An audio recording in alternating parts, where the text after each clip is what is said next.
And now we move on to the ongoing meetings, as the BRICS meetings, as Russia's President Vladimir Putin warned that increasing sanctions and protectionism could lead to a global crisis while addressing leaders of the BRICS group of emerging economies. He emphasized that unilateral sanctions, protectionism, and unfair competition are exacerbating geopolitical tensions. Putin stressed the need for cooperation and dialogue to address these challenges. То, что центр деловой активности постепенно смещается в сторону развивающихся рынков. Формируется многополярная модель, которая запускает новую волну роста, в первую очередь, за счет стран глобального юга и востока и, естественно, государств БРИКС. Однако сохраняется и значительный кризисный потенциал. И дело не только во все возрастающей геополитической напряженности, а в том, что продолжается хронический рост долговой нагрузки в развитых странах, расширяется практика односторонних санкций, протекционизма и недобросовестной конкуренции. To discuss this further, I'm joined by Ejike Okpa. He's a global affairs analyst and he joins me live on video. Well, thank you so much, Ejike, for joining us. Let's get started. I mean, what's your take on Putin's warning about sanctions and protectionism leading to a global crisis? Do you think he's over-exaggerating, or is there a real risk here? Well, thank you for having me. I mean, I don't want to use the word, but you're right on the money. Exaggeration. Part of the charm or the chemistry of some of these global leaders is to alarm you, to frighten you about something else, because what does that do for them is to beef up on their defenses and tell you who, and then begin to see who is their ally, who can they get on their side. There are 200 or so countries in the world, and it happens maybe 7 or 8 of them are considered irrelevant.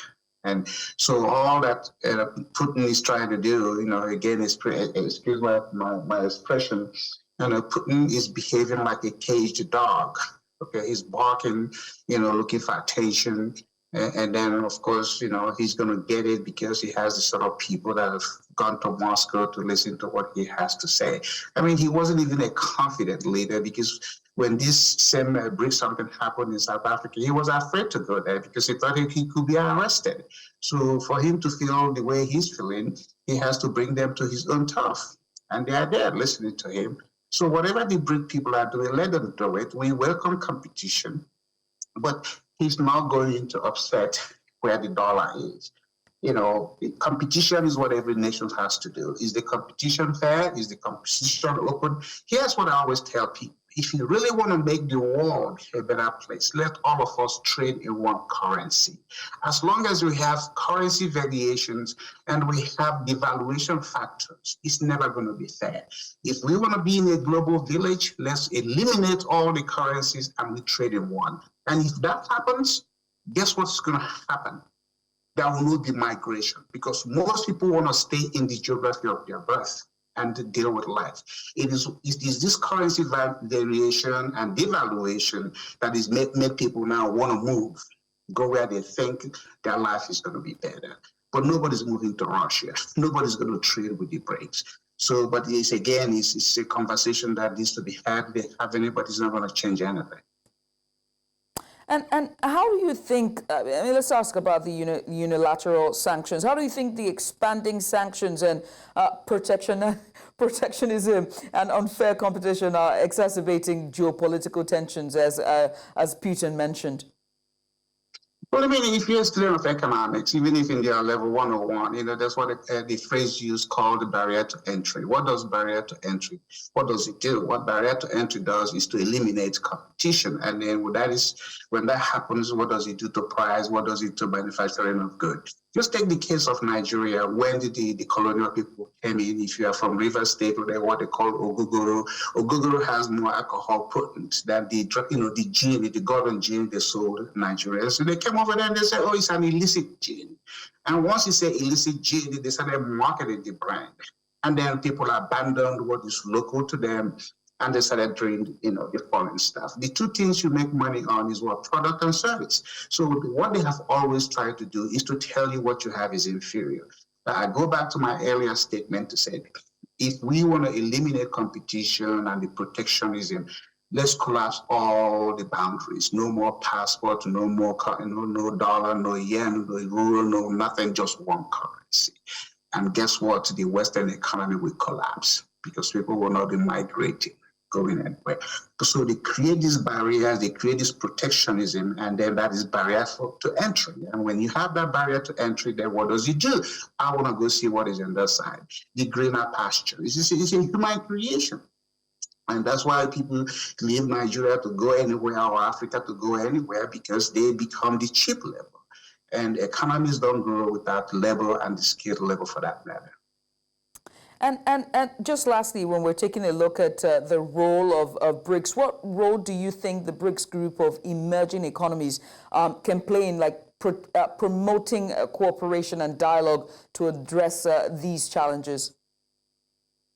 Well, what is he going to do? Remember, at a time in the 90s or 70s, India, championed what they called a non-aligned nation. And then what happened to that? It collapsed. So what the BRICS are trying to reinvent themselves with a different name. What is money? Money, the basic definition of money is for the exchange of goods and services. So if the emerging BRIC countries decide to say, I want to trade with that, you trade with it. But when you cross that trading barrier to want to trade with euro, then you're going to I have to accept your BRIC as opposed to my dollar. So again, they're free to trade. There are 20 or so countries that want to belong to that. Fine, if you want to do that. But if you owe America, if you owe debt in the dollar, the debtor has to accept equivalent of your currency in order for them to wipe that debt.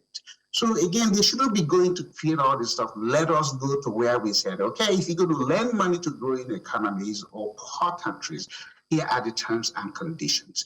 Because debt, anybody lending you money in the Western world wants you to grow. Any debt that hasn't enabled you to grow is one that is choking you. And that's why Africa hasn't gotten anywhere with all the money they say coming from World Bank or IMF. It's a choking debt.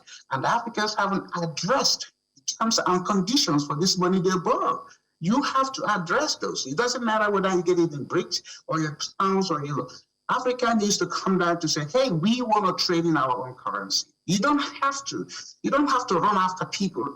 Don't forget, there are more Black people in the world who are prime ministers and presidents than any other continent in the world. There are 54 of them, and then when you go to the Caribbean, you're even talking about 60. How come 7 people are controlling 50?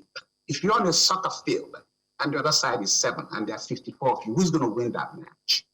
They have to go back and think, we have the number. We don't have to be the one going to Moscow or Beijing or Washington or Paris or London to listen to anybody. You come to us because we are more in number. But the African leaders are timid. They are timid, they go anywhere they're invited and they don't make a case. They sit over there, they get lectured and they go home and they do what? Collapse the African economy as currency. There are 54 of them that are highly inconvertible. Collapse them to one African currency, and then you tell them, you match me 1 for 1, I'm not trading with you. That's where you're going to see growth in Africa pop. But as long as you're chasing the dollar, the pound, the euro, whatever else they put out there, you're going to be catching the rail. You're going to be like a sailor in America catching the wind. All right. Well, Ejike, I must say thank you so much for doing this with us. Ejike Okpa, he's a global affairs analyst and joined us to take a look at all of the meetings, or rather the BRICS summit and statements there from Russia's President Vladimir Putin. Once again, many thanks. Thank you for having me.